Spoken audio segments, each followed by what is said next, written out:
استخارہ کہتے ہیں خیر طلب کرنے کو. یہ باب استفعال سے جب کوئی آتا ہے، استنصار مدد حاصل کرنا، مدد لینا، استخارہ خیر طلب کرنا، خیر حاصل کرنا.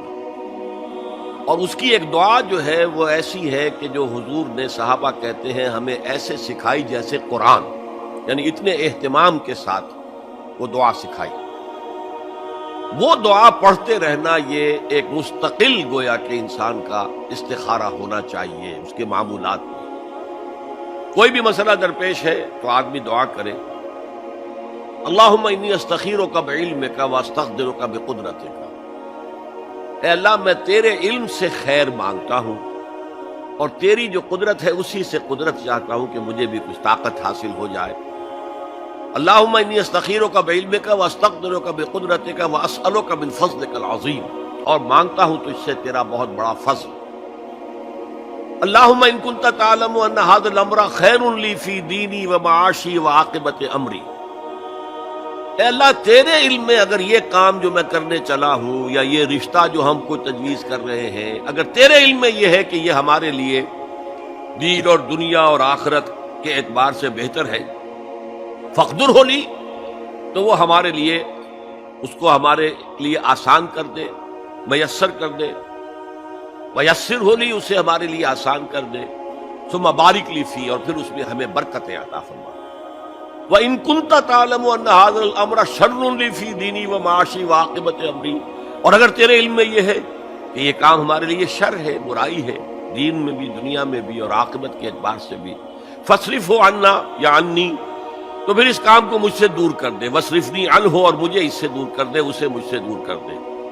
وَاقْدُرْ لِي الْخَيْرَ حَيْثُ كَانَ ثُمَّ أَرْضِنِي بِهِ، اور اللہ خیر جہاں بھی ہو تیرے علم میں وہ ہمارے مقدر میں کر دے، اور پھر ہمیں اس کے اوپر راضی بھی کر دے.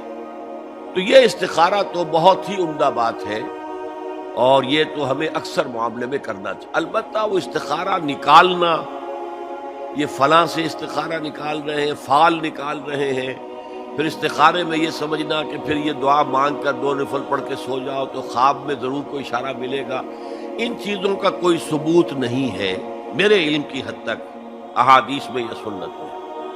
بہرحال اگر اللہ تعالیٰ اشارہ کر دے کوئی خواب کے اندر تو بھی کوئی بعید بات تو نہیں ہے، لیکن یہ کہ اصل میں دعا استخارہ جو ہے بس وہ ہے اصل استخارہ، اور وہ بہت عمدہ چیز ہے، اور وہ ایمان کے عین مطابق ہے کہ اللہ ہم نہیں جانتے، تو جانتا ہے.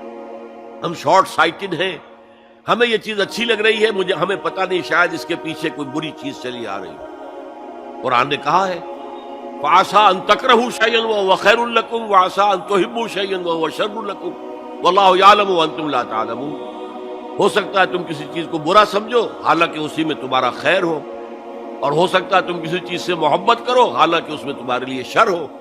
اللہ جانتا ہے، تم نہیں جانتے.